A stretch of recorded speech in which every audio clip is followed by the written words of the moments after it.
Hello, my brothers and sisters on the Dragon's Path. My name is Tim Heijen, and I believe in dragons. Oh my goodness, that was actually high.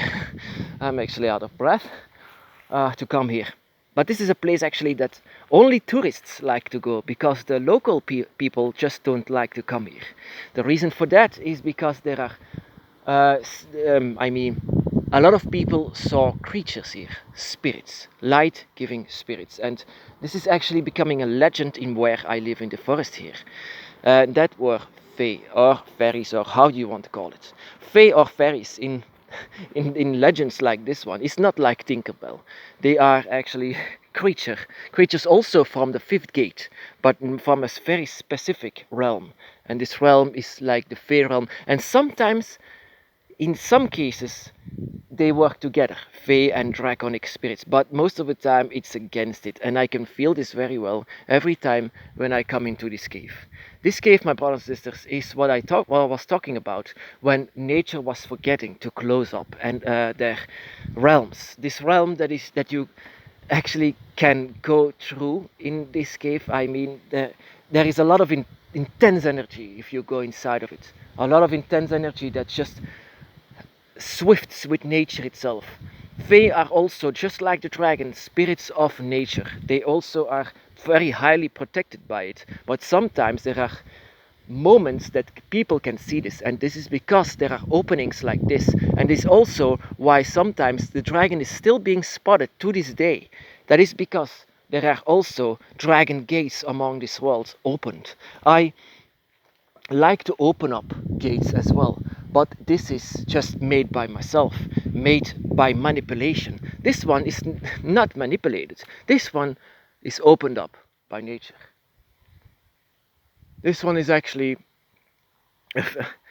a very intense place, actually, and that is why locals just don't like to come here. But like I said, um, yeah, there is intense energy actually. Just if you can feel outside of it, just this noise that you can hear, and things that you can see inside.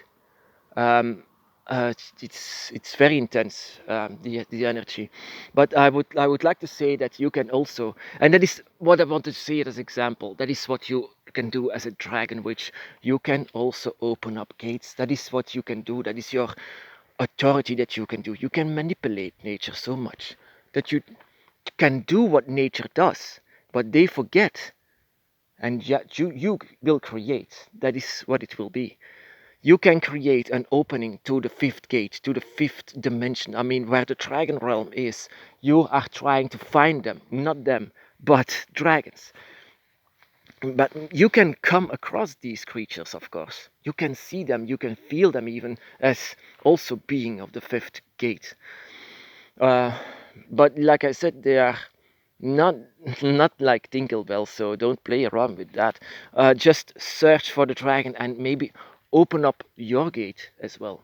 You know, my brothers and sisters, the reason for why I make an altar is not only for honoring the dragon, but also, yes, in the beginning I was doing it, but the more I was doing rituals like giving blood, giving sacrifices, and things like that, and talking to the dragon on the dragon's altar, it more and more, it had more energy, more power. And later on, I discovered that my altar became just the same energy as you can feel here, but it directly to the dragon and not to the fae like this one. Directly to the dragon, because your dragon altar will eventually become uh, a gate, a gateway to the dragon realms.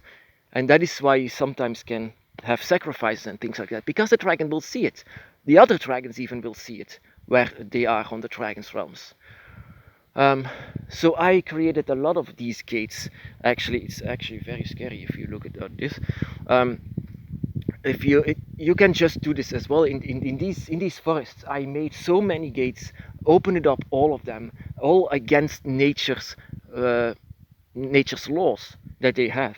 But you can, and that is what I want to say, you as a draconic spirit have the authority to break the rules of nature. Of course, you cannot awaken the dead, but you can visit the dead, and that is also against nature. We visit the dead, but also visit the dragon, and that is the whole point of the dragon's path. Of course, you are in a quest of looking and searching for the dragon, and in search for that gives a lot of energy. If your mind, and your dragon comes together with the dragon god, then you create openings like this. But like I said, this was not manipulated. This was just from the beginning of time, always has been a portal.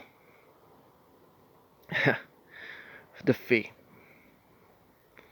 Uh, Actually, yeah, curiosity kills. But yeah, I'm. Um, I don't know if you can see something. Um, so actually, this cave, something like this, and this can be actually very scary, and yeah, there are shadows. But I just want to say, you can have an opening like this in your very own room. Just if you have an altar like that, if you have this manipulated mind of your, if you have this connection with your god and guardian, then you can create something like this wherever you want actually. But in this place, nature is very wild and untamed, like in this forest. Here you will find it much sooner that you will open up a gate. Or yeah, I like I said, a dragon mind is very strong mind, and this mind just opens up a lot of gates actually.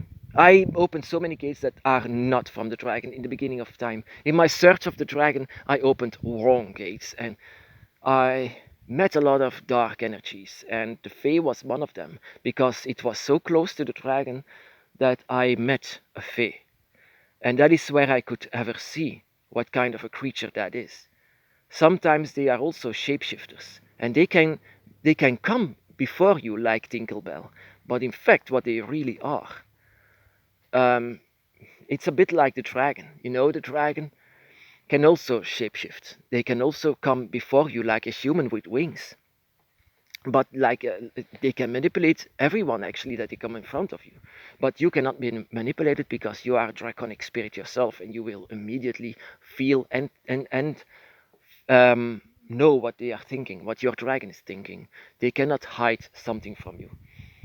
But to other people, they can, just like the Fae can. And the Fae was approaching me, approaching in my bedroom, and there I could see that it was a shadow that I should stay away from. Maybe you could say I work along with Faes, of course, but they don't seem to like me. And that is why I want to stay away. And that is just because I made a mistake. I opened up a gate like this one, but it was manipulated. But it was in my love and connection for the dragon that I was opening it. So I did not understand that I opened so many gates that are not directed to the dragon, because there were other things on my mind, very dark things that I need to fight for myself, demons that I had to fight. That is why I couldn't find my way to the dragon immediately. There were there I had a dark mind. I mean, I had to put this away, put aside, to get to finally find an opening, a manipulation to direct to the dragon, of course. And so I did. There are now many gates directed immediately to the dragon. So it's of course natural that you are making mistakes in the beginning, that you are opening gates to actually hell, you can say, and with hellish creatures that lie within, of course. Before you will come to the dragon, you have to do some effort, and this effort is also endurance of all of these bad and negative spirits. Of course, evil spirits doesn't exist. It's just negative. It's dark, but and they will of course try to have your energy.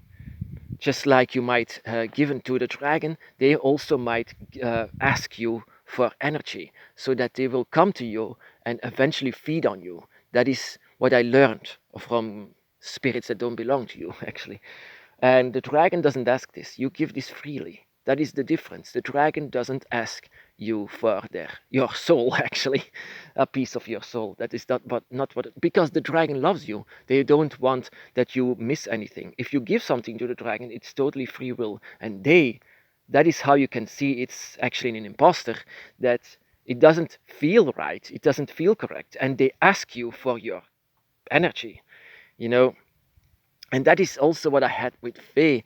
Faye asked me this, so immediately I knew there was something wrong. I didn't feel my dragon, I feel something completely different. And oh my god, it's more than 10 years ago, in my early years as a dragon witch, I was searching what I had to do, and this was one of these things. How do I open gates?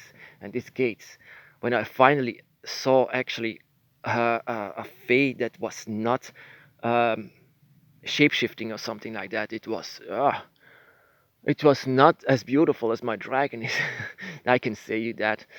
Just a humanoid, but also bug-like.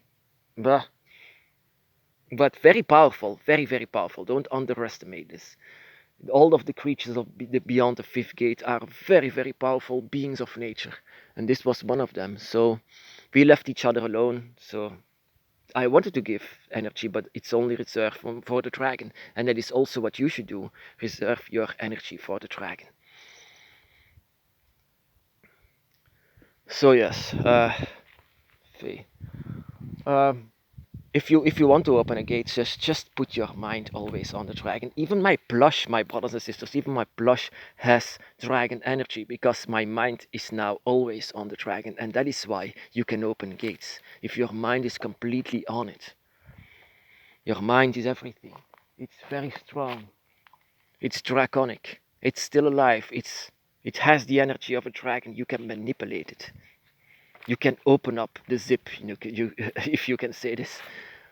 You can open up nature, and you will go against the will sometimes of nature, the laws of it, because you are a part of nature, because the gods, which are the elements of nature, wants you to return. So of course you can do this.